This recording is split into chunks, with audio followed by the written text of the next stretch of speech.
একটি শিশু চোখে ছানি নিয়ে জন্মাতে পারে, সেক্ষেত্রে কি গর্ভাবস্থায় মা থেকে সচেতন হওয়া জরুরি, নাকি কি কারণে জন্মগতভাবে জন্মাচ্ছে? গুড।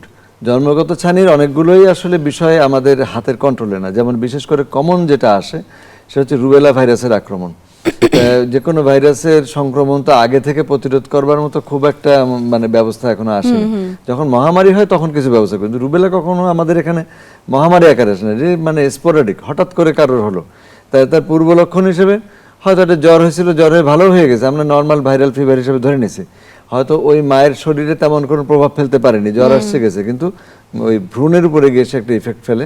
তাতে দেখা যাচ্ছে যে শুধু চোখের ছানি হয় না, রুবেলা আক্রমণের কারণে যাদের ছানি হয় সেই সব বাচ্চাদের অনেকেরই ওই যে ফ্যালোস্টেট্রালজি বলি, অর্থাৎ হার্টেরও তাদের গঠনগত ত্রুটি দেখা যায়। এই জন্য জন্মগত ছানি নিয়ে যদি একটা বেবি আসে, প্রথম দিনই বোঝা যায় তাকে দেখে, বা 15-20 দিনের মধ্যেই বোঝা যায় বাচ্চাটির হার্টের সমস্যা থাকতে পারে। এই সবটাই তখন আমাদের এক্সপ্লোর করাটা জরুরি। স্যার, চোখের জন্মগতভাবে যদি ছানি নিয়ে জন্মায়, সেক্ষেত্রে পরবর্তীতে বাচ্চাটাকে অপারেশন করতে হবে, নাকি বাচ্চাটি পরবর্তীতে কোনো চোখের দৃষ্টিশক্তি যদি এখানে একদম স্ট্রিক্ট রুল হচ্ছে যে ছানি হচ্ছে ওই যে দেখা মাত্র গলি নির্দেশ, ছানি দেখা মাত্রই তাকে সরাই ফেলতে হবে।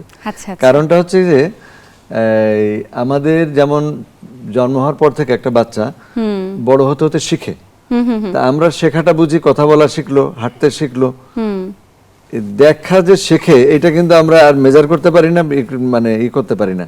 দেখাটাও শেখে, শোনাটা শিখে। আচ্ছা, তো এখন এই যে নিউরোলজিক্যাল যে লার্নিং, ওই যে ডাটা গ্যাদারিং, ওর যে মেশিন লার্নিং এর মতো ব্রেন যে লার্ন করতে থাকে এনভায়রনমেন্ট থেকে দেখে দেখে, ওকে যখনই বাধাটা দেওয়া হয় ওই লার্নিংটা স্টপ হয়ে যায়, স্লো হয়ে যায়।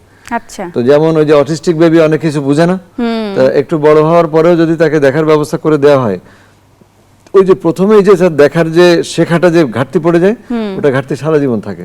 আচ্ছা আচ্ছা, এই জন্যে খুব দ্রুত দেখতে শেখে, 2 বছর বয়সের ভিতরে অনেক কিছু যে লাইট টাইট অ্যাডজাস্ট করে সবকিছু চোখটাকে অ্যাডজাস্টেবল হয়।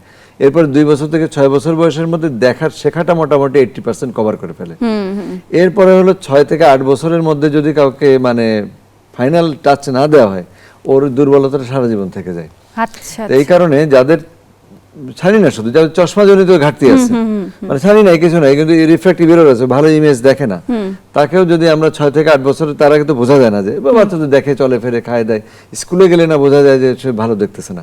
তখন আমরা যদি তখনই কারেকশন না করি এবং নার্সিং না করি, তাহলে সারা জীবনের দৃষ্টি ভোতা দৃষ্টি বা অলস দৃষ্টি হয়ে থাকবে।